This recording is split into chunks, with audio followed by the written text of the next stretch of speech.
अस्सलाम वालेकुम। Time Swingers के साथ मैं हूं सिद्रा मुनीर। बात करेंगे जी खेल की दुनिया की और वनडे क्रिकेट की, जो कि हम मैच जीत चुके हैं। पाकिस्तान ने साउथ अफ्रीका को हरा दिया है जी, बेहतरीन उन्होंने खेला। 49.4 ओवर्स में पाकिस्तान ने अपना हदफ पूरा कर लिया 8 विकेटों के नुकसान पर।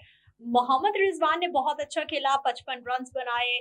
सलमान अली आगा हमारे कप्तान 62 रन बना सके। साइम अयूब ने 39 किए। फखर जमान 45 पे आउट हुए, लेकिन बाबर आजम कुछ कमाल का खेल पेश नहीं कर सके। और दूसरा मोस्ट इम्पॉर्टेंट चीज, शाहीन शाह अफरीदी के सर एक बार फिर सेहरा जाता है कि उन्होंने आखिर में आकर अच्छा खासा मैच को संभाला और जीत में एक अच्छा किरदार निभाया है।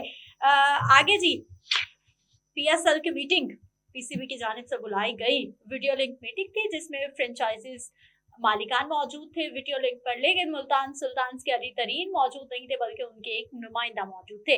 तीसरी खबर, ICC ने हारिस रऊफ पर 2 मैचेस की पाबंदी आयद कर दी। आपको पता है एशिया कप में वो जो कुछ इशारे हुए, कुछ प्लेन गिरने के, फिर वो जो सूर्य कुमार यादव थे भारत के, उन्होंने भी जंग की बात की थी। तो तमाम पर जो है वो मतलब यह फैसला सुना दिया गया है। जो भी इंक्वायरीज हो रही थी वो मुकम्मल हो गई हैं और हमारे जो हारिस रऊफ हैं उन पर 2 मैचेस की पाबंदी लगी है। इमरान सुहेल हमारे साथ मौजूद है। अस्सलाम वालेकुम इमरान, कैसे हैं आप? वालेकुम अस्सलाम, आप ठीक हैं? मैं ठीक हूँ। जीत का तसलसल हमारा जारी है, जैसे भी हम जीते, लेकिन आखिरकार जो जीता वो सिकंदर। हाँ। बिल्कुल, जीत का तसलसल जारी है और जिस तरह से फैसलाबाद में हम जीते हैं, मुझे एक बात की समझ नहीं आती कि हम मैच को फंसा क्यों लेते हैं। इतना आसान मैच, सीधा मैच होता है और हम उसको फंसा के बैठ जाते हैं। ठीक। अब आप देखिए 50 ओवर की गेम है और सारी दुनिया एक बात कर रही है कि बैटिंग पैराडाइज विकेट, आराम से बैटिंग हो सकती है। ठीक। बैटर्स के लिए मतलब बेस्ट विकेट, मतलब इतनी आसान है। फिर आप जिस एडवांटेज के साथ गए कि आपने पहले टॉस जीतने के बाद बॉलिंग का फैसला किया, फिर आपने कहा आप चेज बड़े आसानी से कर लेंगे। देखिए, आप खुशकिस्मत पहले इस तरह से हुए कि साउथ अफ्रीका 300 का हिस्सा अबूर नहीं कर सकती।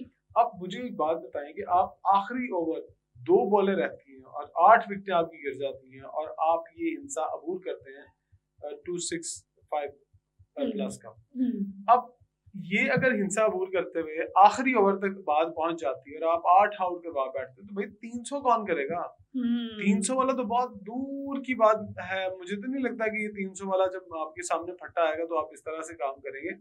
और दूसरी बात ये है कि कौन सा ऐसा प्लेयर है जो 35-40 बनाने के बाद अपनी विकेट थ्रो करके चला जाता है। अगर आप कल के मैच के स्टैट्स उठा के देखें, आपकी बैटिंग के अंदर आपकी इब्तदाई बल्लेबाज जो है वो दोनों ही रन बनाए ना। एक ने शायद 29 बनाए और दूसरे ने शायद 40 रन बनाए। तो अगर ये सेट होने के बाद आउट हो रहे हैं, उनको पता है कि 265 रन का टारगेट है, नीचे आने वाले जो है उनको कोई पता नहीं है कि वो कब बाय बाय कर रहे हैं और कहें जी यार तुम संभालो, ये वतन तुम्हारे हवाले साथियों के, हम क्या करते हैं। अब मुझे ये बताएं कि ये मामला कब तक चलेगा? जीत गए अब, ये आपने बात सही की, जीत ही होती है, तसलसल जीत का एक होता है, बट आप उसके अंदर से बहुत सारी ऐसी चीजें निकालते हैं जो आपकी कमजोरियां होती हैं। आपने कहा पिछले मैच में जब T20 सीरीज आप जीते, आखिरी मैच के अंदर बाबर ने 68 किया, पता नहीं 1.5 साल बाद 2 साल बाद आई थिंक T20 में 50 किया, तो कहा लो जी बाबर का कमबैक हो गया, लो जी बाबर फॉर्म में वापस आ गए। अगले मैच में देखना जरा उसको फुटबॉल नजर आएगा।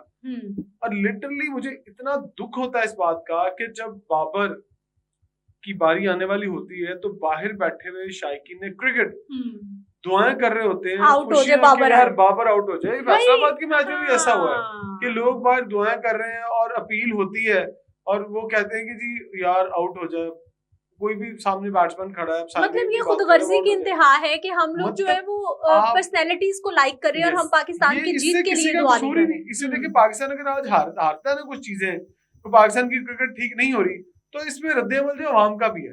वो देखिए, एक बंदा अगर ओपनिंग पे आपको 50, 60, 70 रन का स्टैंड दे के आ रहा है उसको सपोर्ट करो, तो आप उसको कह रहे हैं यार ये आउट हो गया, शुक्र, आप भंगड़े डाल रहे हैं उसके आउट होने पे।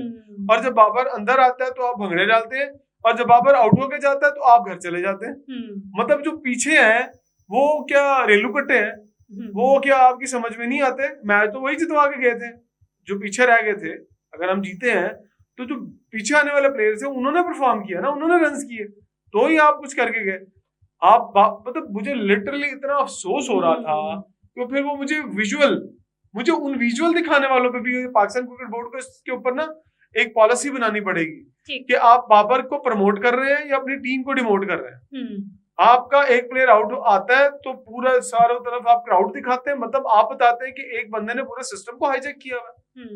मतलब आप या तो ये विजुअल ना दिखाएं कि बाबर के आउट होने के बाद पूरा ग्राउंड खाली। माजी में मुझे अच्छी तरह याद है, सचिन तेंदुलकर जब भारत की तरफ से आउट होते थे ना, तो इंडियन क्राउड चला जाता था, ग्राउंड खाली हो जाता था। तो दूसरे प्लेयरों के ऊपर एक मनफी तासुर जाता है कि यार ये हमें देखना है, हमें कोई देखना नहीं है। तो वो किस तरह मोटिवेट होंगे, वो किस तरह आपका मैचेस देखने के लिए, मतलब आपके लिए इतना सेल्फिश नहीं, तो ये नहीं होना चाहिए था। और बॉलिंग के अगर हम बात करें तो कल मुझे नजर आया कि कुछ प्लेयर्स जो है वो वनडे के अंदर, जैसे हम बैटिंग में बात करते हैं कि यार बैट्समैन वनडे के T20 के अलग होने चाहिए, और कल हमें नजर आया कि हाँ नसीम शाह वनडे के ही क्रिकेटर रह गए हैं। वनडे या टेस्ट के अंदर भी मुझे नहीं लगता उनकी जगह बनती है। वनडे के स्पेशलिस्ट उन्हें बनाए ताकि वो अपना थोड़ा सा पहले रिदम पकड़े सॉरी रिदम पकड़ने के बाद फिर वो जब वो आपको विकेट्स लेके दे और 10 ओवर का गेम वो कर सकते हैं। वो टेस्ट मैच में 5 दिन खड़े होने वाले ग्राउंड में भी बंदे नहीं रहे, और ना ही वो इब्तदाई जो 4 ओवर है उसके अंदर आपको कोई परफॉर्म करके दे, वो इस तरह के भी बॉलर नहीं रहे। सो आपको अब ये देखना होगा कि एक स्पेसिफाइड स्पेशलिस्ट जो पोजीशंस हैं वहां पर अपने प्लेयर्स को रखना पड़ेगा। और दूसरी तरफ हर जगह पर आपने इब्रार को खिलाया, इब्रार ने कल 3 आउट किए। आपको ये डिसाइड करना, मैंने कल आपको शायद कहा था, मैंने कहा आपके 8 नंबर तक बैट्समैन, हाँ, 8 नंबर तक बैट्समैन है। अगर अभी अपने 8 नंबर तक बैट्समैन खिलाए तो आप 2 विकेटों से जीते हैं। तो अगर दुनिया की तरह अगर आप 6 बैट्समैन और एक ऑलराउंडर के साथ है तो तब आपका क्या बनेगा? मतलब फिर कल आपको चाहिए कि 11 के 11 बैट्समैन होने चाहिए और 11 के 11 बॉलिंग करें, नहीं, ऐसे नहीं होता।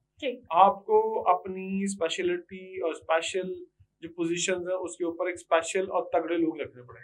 हाँ। शाहीन शाह अफरीदी का कितना किरदार? देखिए शाहीन शाह अफरीदी ने लास्ट, अब देखिए शाहीन शाह अफरीदी के बारे में मैं क्या कहूँ, उसने 4 रन किए आगे एंड में, और वो जब आपको लास्ट ओवर में रन चाहिए थे 6-7, तो उन्होंने आके आपको एक चौका मार के जितवाया। आई थिंक 4 या 5 इस तरह से रन थे, तो वो चौका मार के आपको जितवा के चले गए।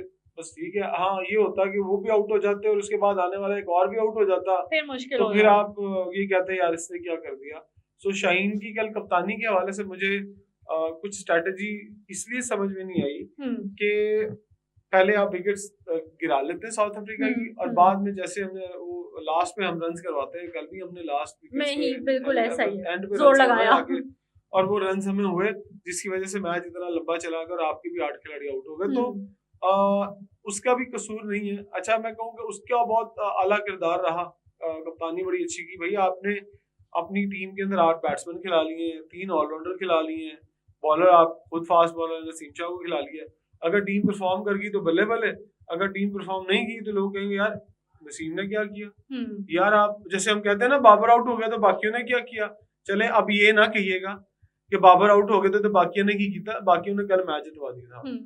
अच्छा, इमरान पाकिस्तान टीम का अगला मैच है जी 6 तारीख को, 6 नवंबर को, और इंशाल्लाह उम्मीद करते हैं कि जो ये गलतियां कर रहे हैं इनसे सीख कर इंशाल्लाह नेक्स्ट जो मैच है ये भी करें मजीद अच्छा साउथ अफ्रीका की टीम 300 प्लस ना करे और नहीं भाई, हमारे बॉलर्स कमाल करेंगे और आप पहले खेलते हुए 200-250 पे आउट होते। हाँ, ये दोनों दुआएं वैसे मोस्ट इम्पोर्टेंट है। ठीक है, मीटिंग हुई है जी एक पीसीबी के जो PSL के CEO सलमान नसीर साहब और जितनी भी फ्रेंचाइज मालिकान हैं उन्होंने, मतलब नुमाइंदगान मालिकान ने वीडियो लिंक पर एक इजलास हुआ है।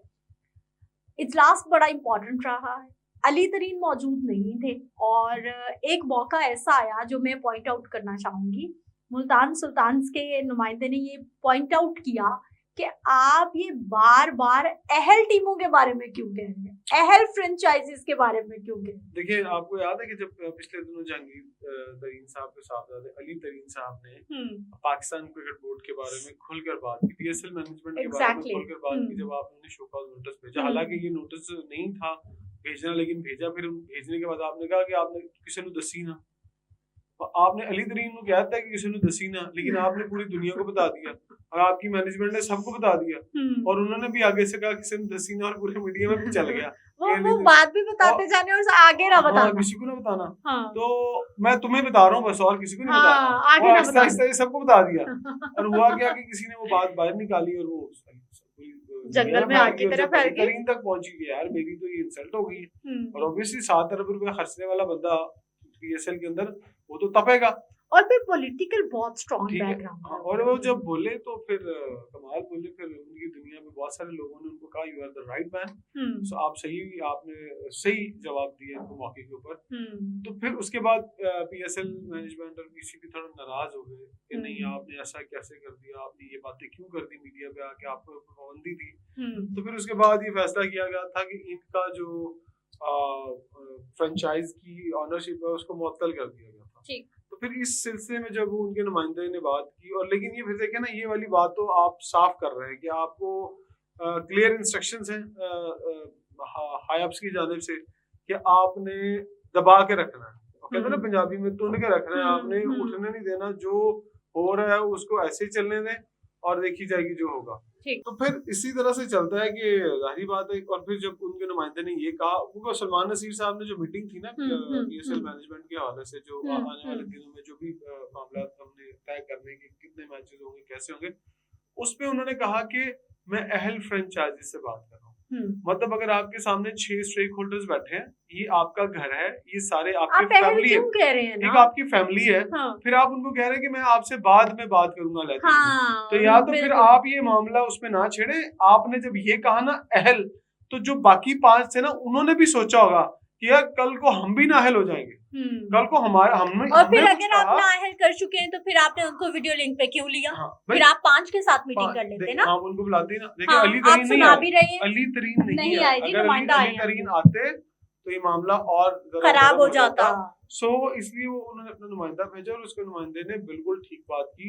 और देखिए जब आपको पता है कि हालात कशीदा हैं, आपके अंदर के मामला ठीक नहीं चल रहे, भाई कहीं फ्रेंच या तो आपको किसी ने आसरा दिया हुआ है कि इन्होंने कटो तो इसी तैयार बैठे, हम इतनी वैल्यूएशंस दे देंगे, तो या तो आपको किसी ने आपको मीठी गोली दी है तो आप उसके पीछे लगे हुए हैं। लेकिन अगर ऐसा होता है कि ये 5वां 6ठा भी भागता है या आप इनको निकालते हैं, तो आने वाले 2 भी जो है वो आप कहीं ना कहीं से तो मैनेज कर लेंगे, लेकिन दुनिया को नजर आ जाएगा कैसे है, और वो बहुत माइनर नेगेटिव बिहेवियर हो जाएगा, बहुत ज्यादा बिल्कुल नेगेटिव बिहेवियर हो जाएगा। यानी एक प्रॉपर वो नहीं होगा, बाद में कल को कहीं भी जहाँ भी 2 लोग होते हैं वहाँ पे कोई भी प्रॉब्लम हो सकता है, और टेबल टॉक उसका तो ये मामला ना आपस में बैठ के हल करना था। तो फिर आपने एक बार तो चिंगारी छेड़ दी है, तो आप दीजिएगा आज या कल वाजिबात का भी मामला उठाया गया है, वो क्या मसला है? वो बड़ा ये 6 फ्रेंचाइजी में से अली तरीन ने ये मामला उठाया था कि जनाब वो जो पिछला हिसाब किताब है 2 साल का, उसके पैसे तो दे दे,